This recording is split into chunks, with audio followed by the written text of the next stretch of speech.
Welcome to Wealth Wisdom. If you have ambitions to achieve financial success, please leave yes in the comment, and we are here to help you obtain insight and build wealth. The book we are going to share today is Poor Charlie's Almanack by Peter D. Kaufman. Charlie Munger's youth instilled in him a strong work ethic and philanthropic spirit. As a teenager, Charlie Munger went to work for the grocery store run by Warren Buffett's grandfather, Ernest. This was no idle summer job. Munger was put to work doing 12-hour shifts without a break, for which he earned the princely sum of $2. That experience was grueling, but it instilled in him a work ethic that would see him through the rest of his career, from lowly grocery stacker to billionaire.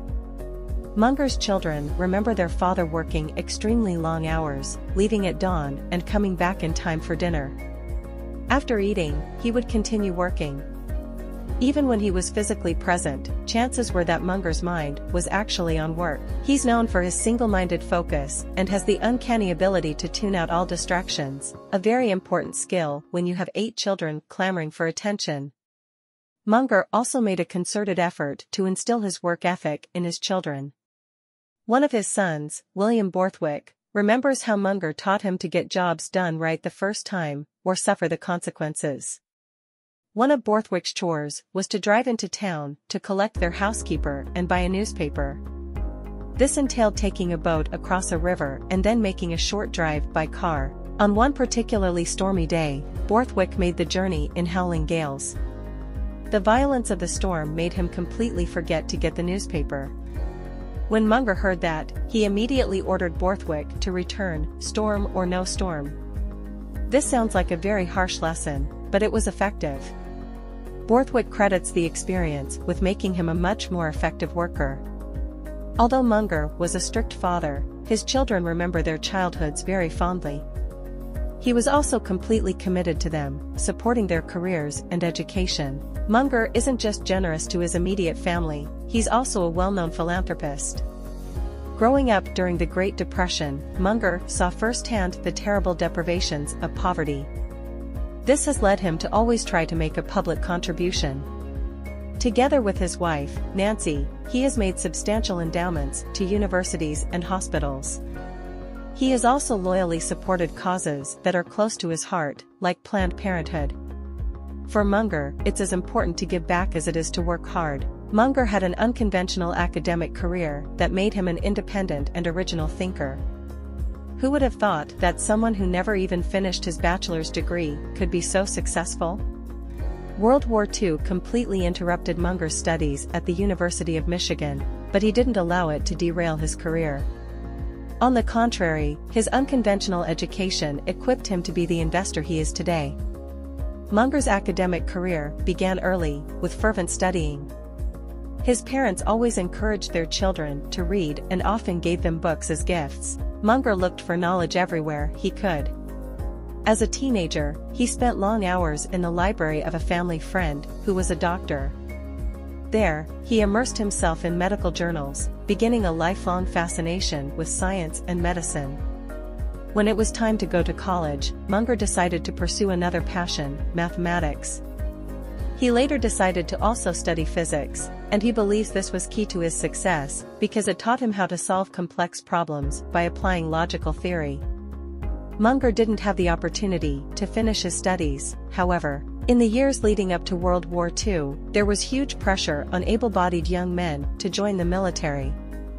Just after finishing his sophomore year in college, Munger joined the Army Air Corps and was sent to the University of New Mexico to study science and engineering in preparation for his career as a pilot. After that, he was sent to the prestigious California Institute of Technology for training in meteorology. In 1946, after serving as an officer in the Army Air Corps, Munger was discharged from the military. He now had a patchwork education. He'd attended many prestigious institutes, but had never actually attained a degree. At this stage, Munger made one of many important career transitions. He applied to Harvard Law School, gained admission after a family friend, who was a dean, intervened on his behalf. In his studies, it turned out that it didn't matter that Munger had no bachelor's degree. His intellectual curiosity and high IQ meant that he was able to graduate magna cum laude, one of the highest achieving students in his class. The disruptions of World War II would turn out to be a blessing in disguise. They led Munger to follow a very unconventional path, one that would equip him to be an independent and original thinker, qualities that have served him well throughout his career. Before we continue, if you are interested in this topic, please consider subscribe and give us a thumb up. A chance meeting over dinner set the stage for Munger's professional investing career. After graduating from Harvard, Munger joined a law firm in California and became extremely prosperous. In 1962, he founded the successful firm Munger, Tolles, and Olson. Munger was deeply restless, however. He wasn't content to settle for a career as a lawyer. He wanted more money, more influence, and more areas to apply his skills and intellect. A chance meeting over dinner would set the stage for the development of a new career that would fulfill all of Munger's restless yearnings. In 1959, he returned to Omaha just after his father died, in order to wrap up his father's estate. Some family friends organized a dinner, to which they also invited Warren Buffett. Buffett was only 29, but he was already passionate about the world of business and investing. The meeting would prove fateful. Munger and Buffett couldn't stop talking. They talked about business, finance, history, no topic was off limits. Munger had finally met someone who matched him in intellectual curiosity, topic for topic. The conversation sparked the beginning of a partnership that has endured more than half a century. Buffett convinced Munger that his skills would be better used in the world of finance and investing. Munger slowly extricated himself from his law firm, leaving in 1965. From there, he started his own investment partnership along with a law colleague. Although that was a very successful venture, Munger ultimately decided that he didn't want to manage funds directly for investors, but would rather build wealth through stock ownership in a holding company.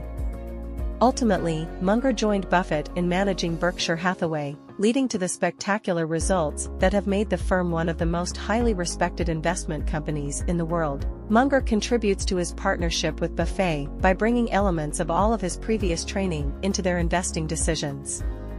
His training in physics and math aids in problem solving, and his training as a lawyer gives him the respect for the law and attention to detail necessary to run a scrupulous business and a clean ship.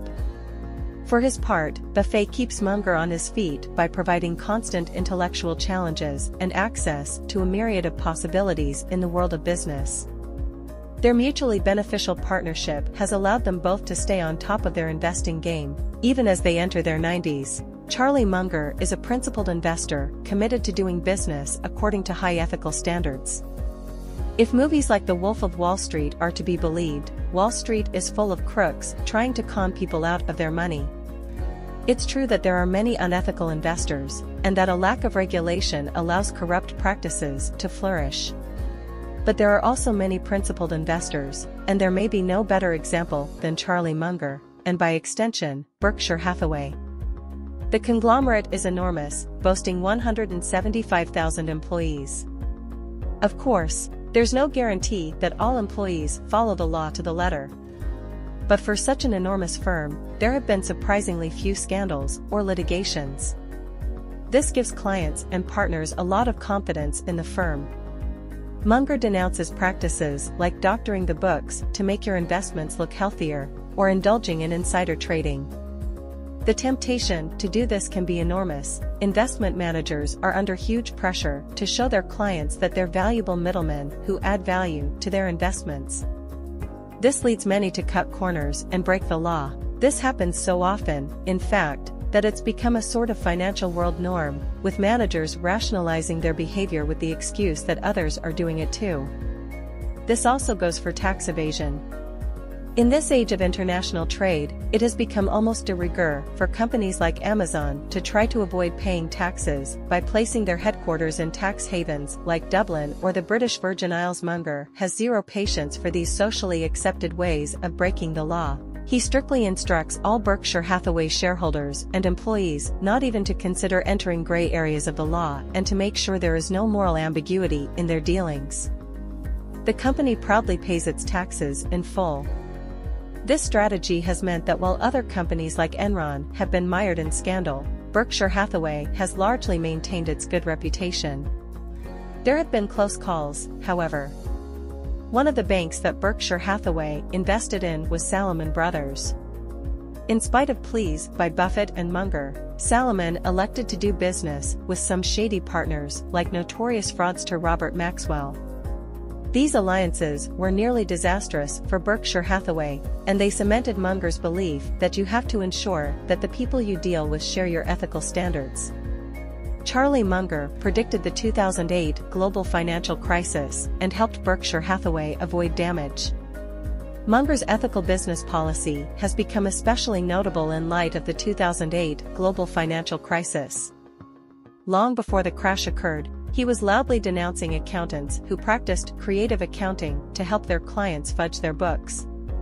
Munger decries what he sees as the moral decay of corporate accounting firms. In his youth, he remembers them as principled enterprises. Over his lifetime, however, he's seen them shift their ethical principles. Accounting firms are now too concerned with getting filthy rich, as Munger says, and have sold out their moral principles, helping their clients to doctor the books and find loopholes in the law. One of the most unethical practices, in Munger's eyes, is that of accounting for derivatives. This is the practice of creating financial contracts based on the speculated value of an underlying asset. Student loans, for example, can be bundled together and sold to investors based on the value the loans are projected to have once the debtors pay up. This value is only projected or speculated, though, rather than clearly established, which makes derivatives a risky prospect. Student loans are some of the most dangerous derivatives. If the debtors can't pay them off, the contracts become worthless. Munger was keenly aware of the danger of inflating your books with value based solely on speculation.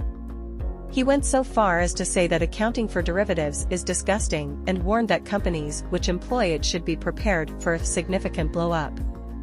Of course, Munger's words turned out to be eerily prescient. In 2008, the financial crisis hit. Housing prices crashed, and people were unable to repay their loans. Derivatives were shown to be essentially valueless, and the market toppled like a house of cards. One of the only organizations to emerge unscathed was, of course, Berkshire Hathaway. Resisting the lure of creative accounting turned out not only to be an ethical position, it was also a very good business move. Good investors learn from their mistakes and are not afraid of changing their minds. Charlie Munger loves to tell the story of a financial officer in one of his companies who made a stupid investment mistake, costing the company hundreds of thousands of dollars. As soon as he realized what he'd done, the officer went to the president of the company to confess. The president agreed that this was a terrible oversight and warned the financial officer to be more careful next time.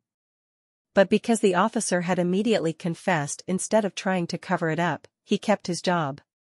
This anecdote sums up Munger's philosophy on honesty. While he has a zero-tolerance approach to liars, he has a very pragmatic view of mistake-making. He believes that to err is human. What matters is that you own up to your mistakes, then learn from them. Munger practices what he preaches, freely admitting to making countless serious errors in judgment over the course of his career. Some of the most serious mistakes that he's made as an investor have been errors of omission, failing to recognize a valuable investment opportunity or not buying enough stock. Some of the examples are truly cringe-worthy. For example, Berkshire Hathaway turned down an opportunity to invest in Walmart, deeming the stocks too costly. That decision ended up costing them billions of dollars. In another instance, Munger and Buffett nearly rejected an investment opportunity in high-quality confectionery company See's Candy. They saw the price as high and failed to recognize the true value of the company. It was only after a colleague gave them a talking to about the need to appreciate quality that they changed their minds and invested, a decision that has turned out to be very lucrative indeed, generating over $2 billion in profits for Berkshire Hathaway. Munger's willingness to change his mind in situations like these is one of his key strengths. He sees ideas as being like tools. If you find a more useful one, then discard the old ones. This approach means that he doesn't take it personally if someone disagrees with his opinions, and he is able to keep learning and growing. It's a very natural human instinct to try and cover up a mistake. So is refusing to admit that we were wrong, which can feel like a sign of weakness or uncertainty. Munger demonstrates that the opposite is true. Only a very competent person is able to freely admit when they've made a mistake. To solve problems successfully, an investor has to be able to draw on diverse mental models. Munger often recounts a parable about a workman who only has one tool, a hammer. Because of that, he sees every problem as something that can only be fixed by being bludgeoned. If you're an investor with only one tool or way of approaching a problem, you'll suffer in the long run. You'll try to twist reality to fit your solution, even if it doesn't. To be successful, you need a very broad and diverse range of tools taken from different disciplines. This will give you the mental acuity needed to adapt your thinking and problem-solving to the dilemma at hand. Elite educational institutions, the Harvards of the world, will often only train you in one discipline. In academia, knowledge has been corralled into different departments that fight fierce territorial wars. However, that is to the detriment of good education. For a good educational model, we can look to pilot training. Pilots need to be able to think outside of the box and respond to problems with great mental agility. Being like the man with the hammer and responding with one solution can have deadly consequences when it comes to flying a plane. Pilots are not only schooled in theory, they're also forced to apply their training in practice and demonstrate mastery of what they've learned. It's not good enough to just pass a test. Furthermore, pilots must update their knowledge through lifelong learning and keep demonstrating their problem-solving expertise through the use of flight simulators. This means that they are constantly mentally limber and ready to go. Pilots engage in checklist routines, too, making a mental inventory of the problem and possible causes or solutions, even ones that they don't think are likely at first. This practice alone encourages mental agility as it forces pilots to consider counterintuitive possibilities. If budding investors approached their education this way, drew on multidisciplinary knowledge and constantly applied it, rigorously updated their skills, and engaged in mental checklists, they would be much more successful at thinking and making good judgments about complex decisions. The best investors recognize their own psychological limitations and use them to their advantage. Knowledge of psychology is key for an investor. The most important thing you need is to understand the limitations of your own thinking. Everyone has limited knowledge and blind spots that prevent them from seeing problems clearly. We are also sadly prone to being manipulated subconsciously. That's why advertising is so effective. Or did you think you woke up and decided you wanted a can of Coke of your own free will? The best way to combat your own psychological limitations when making an investment decision is to use what Munger calls a two-track analysis. First, take a step back and rationally consider all the data on the investment. What are the real risks and possible benefits if you invest in the company? Then, even more importantly, consider the psychological factors at play in this situation that may be influencing your decision on a subconscious level, leading you to draw conclusions that are, in fact, incorrect. For example, are you being drawn in by the management of the company you're thinking of investing in because they're flattering you? Or, on the other hand, do you feel antipathy toward them, which might cloud your judgment and lead you to turn down a fiscally sound investment? Knowing what you don't know can give you a huge advantage as an investor because you can use that knowledge to play to your strengths.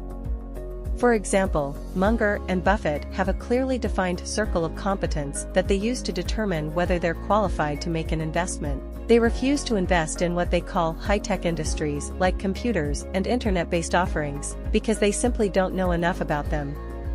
This means that they've closed off some very lucrative investment opportunities. But they have also avoided any devastating losses that might have occurred as a result of making the wrong decision in a field about which they are poorly informed. Of course, you can broaden your circle of competence, within reason. You can specialize in an area of law and become knowledgeable about it, but if you aren't a champion tennis player now, chances are you won't acquire that skill anytime soon. Wisdom lies in knowing the difference. Investors need to be able to spot the crest of the wave. In a fiercely competitive market, it becomes more and more difficult to find a lucrative investment. Many people determine whether or not to make a worthwhile purchase with the strategy of value investing pioneered by investor Benjamin Graham. Graham calculated the value of a company if it were to be sold privately, then divided that price by the number of shares available. If the shares were on the market for no more than a fifth of the company's actual value, then he deemed it a worthwhile investment. It's a strategy that many, including Berkshire Hathaway, have successfully applied. However, companies with shares which are sold at such low prices are often failing. Charlie Munger believes that it's actually a more lucrative strategy to invest in good companies which'll keep on getting better instead of specifically looking for companies that have gone bust. But what's a good company, and how can potential investors spot them? There are several important factors to consider. Management is especially important. A skillful manager can turn a whole company around. Take Jack Welch, who had a brutal but ambitious plan for General Electric, GE. He dictated that if any division of GE didn't place first or second in whatever market they were in, he would shut them down.